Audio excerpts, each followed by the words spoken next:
Mr. President, with respect, I think it's disrespectful for you to come into the Oval Office and try to litigate this in front of the American media. Vice President Vance was being a dick.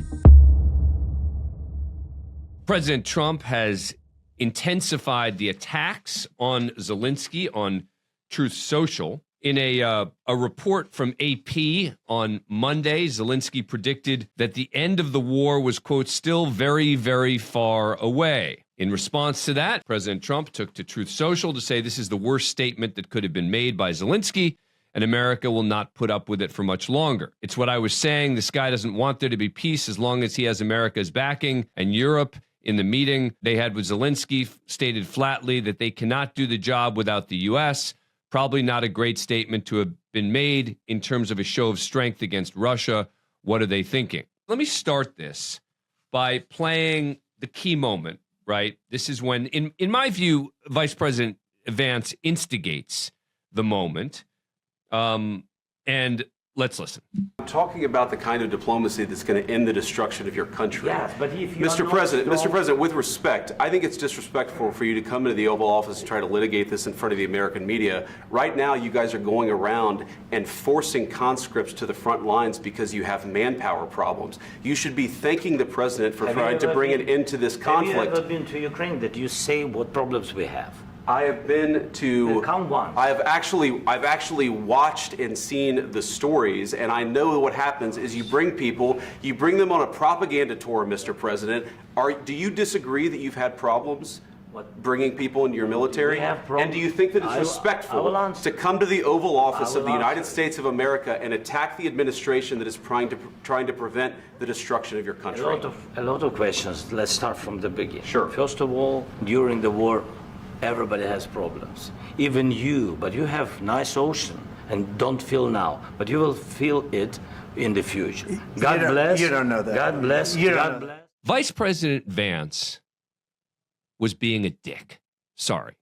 But that's what it was. He's being a jerk. How dare you come in and litigate this? What does that mean? Litigate what? I mean, again, Vance is lecturing Zelensky on the fact that they are forcing people to the front lines. That's what a draft is. We've had drafts in this country. When things get ugly, you could make the same argument that Israel does that. They have a draft. Every 18-year-old gets drafted. Vance was being a jerk. And then Trump was being Trump, which is it's all about how you treat me. It's irrelevant to anything else. It's, are you treating me like the man? But Zelensky also should have been better prepared. Numerous people have reported that he spoke with Republican senators before he went in there, and they told him to do what Macron did when he was there and what other European leaders have done, which is to basically placate Trump. Now, is that the way in a relationship among allies that you should have to think? No. Is it the way that Zelensky was required to think going into that? If he wants U.S. aid? Yeah. So if you were to say to me, who's at fault for this? I'd say it was 70% Vance and Trump and 30% Zelensky.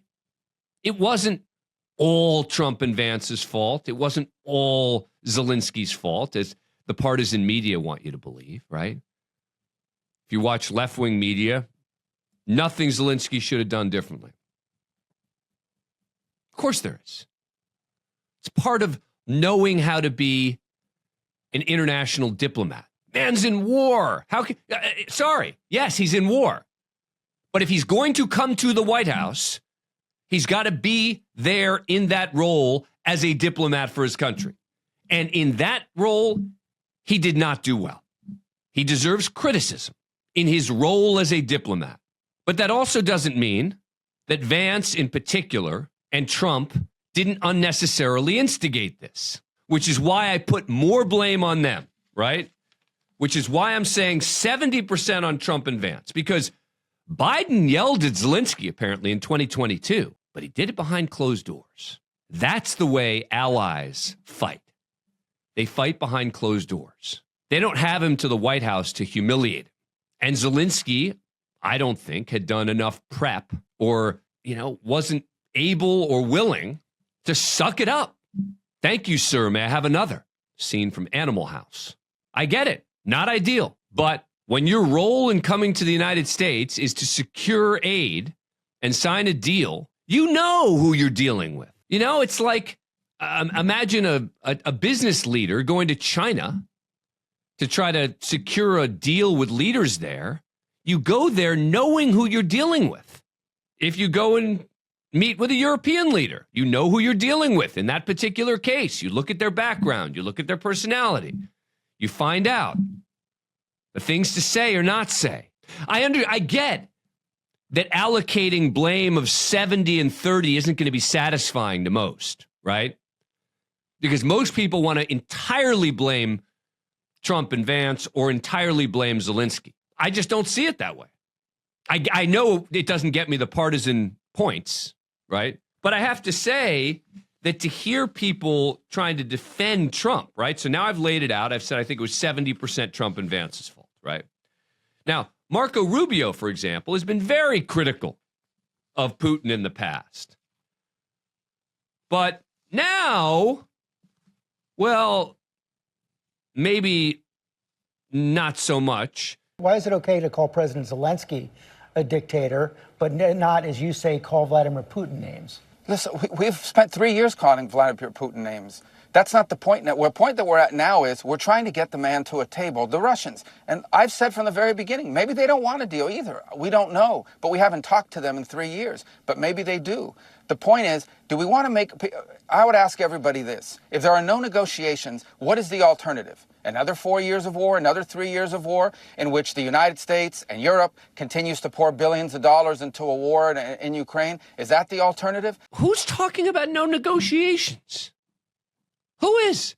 All we're talking about is Vance being a jerk about how appreciative Zelensky was or wasn't to Donald Trump. What does that have to do with, well, we need to get them to the table? Yeah, I said this before. I had no problem with Trump going to Russia first. Everyone said, oh, Zelensky's not involved in the meeting. I didn't have a problem with that. Why?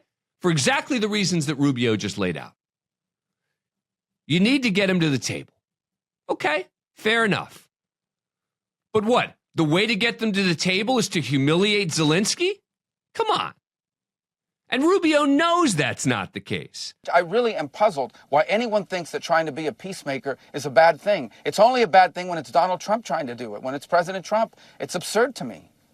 Well, even some of your Republican allies are puzzled by the steps that President Trump has taken to placate Vladimir Putin. I want to bring up a post that Lisa Murkowski. Well, which ones? What steps has the president taken to placate? Let me show you. Let me show you what. Are we arming the Russians? Are we providing economic assistance to the Russians? Have we given the Russians $180 billion? Please let me ask you the question. This is Lisa Murkowski, and here's what she says. This week started with administration officials refusing to acknowledge that Russia started the war in Ukraine. It ends with a tense and shocking conversation in the Oval Office and whispers from the White House that they may try to end all U.S. support for Ukraine. I know foreign policy is not for the faint of heart, but right now I am sick to my stomach as the administration appears to be walking away from our allies and embracing Putin, a threat to democracy and U.S. values around the world. Those are not my words. That's Senator Lisa Murkowski. What's your response? Well, yeah, we're a free country. People have a right to these opinions. I would just say to you, what have we done to placate the Russians? The only thing we've done is say, are you guys willing to talk about peace? I say the same point. We're not giving that. We haven't given. You voted with North Korea and Russia and weapons. And you we haven't voted given with them an North Oval Korea Office. and Russia. Wait, but they're not equals. Come on. Look at the bait and switch that he just pulled there, right? They're not equals. A, Russia started it. B, Russia is much stronger. C, Ukraine has been our ally. So to make it sound like, oh, everything else is equal, doesn't make sense. He also says, well, what's wrong with trying to be a peacemaker? Nothing. Why are you humiliating Zelensky then in the White House? What does that have to do with being a peacemaker? I truly don't get it. And then House Speaker Mike Johnson goes a step further and suggests, oh, you know, it's Zelensky, not Putin, who should have to step down. It's pretty absurd for anyone in the media or Democrats to somehow proclaim that President Trump, the White House, or Republicans in Congress are on Putin's side. It's a joke. Is President Trump realigning the United States with Russia here? No, President Trump is trying to get these two parties to a point of peace. And it takes certain maneuvers and certain strategies to do that. You have two parties who, to this point, have not shown any interest, apparently, in getting to peace. What President Zelensky did in the White House was effectively signal to us that he's not ready for that yet. And I think that's a grave disappointment. We have to get this settled. And we stand with our allies, we always do, but they have to be reasonable. What does that mean? Again, what is it that Zelensky did that was such a sort of unforgivable sin? Now, I've allocated 30% blame on Zelensky for being a terrible diplomat, for not expecting it, for overreacting. But that doesn't justify what Trump and Vance did there. And by the way, you know, one of the only intellectually honest conservatives in the Senate, the Republicans, among the hardcore conservatives. I'm not talking about the Lisa Murkowskis. Look, as a political moderate, those are my peeps, right? Are the conservative Democrats and the liberal Republicans. Those tend to be the people that I align with politically. James Langford is from Oklahoma, is a real conservative.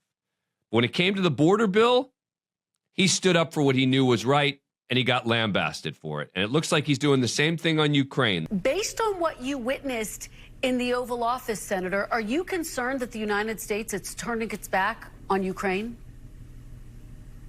No, we're not turning our back on Ukraine, nor should we. Putin is a murderous KGB thug that murders his political enemies and is a dictator there. And so we've seen that. We've seen his aggression. Countries around him have seen that. Obviously, the Ukrainian people have seen that. I've laid out my case. What do you guys think? What do you make of my analysis that it's 70 to blame for Vance and Trump, 30 for Zelensky?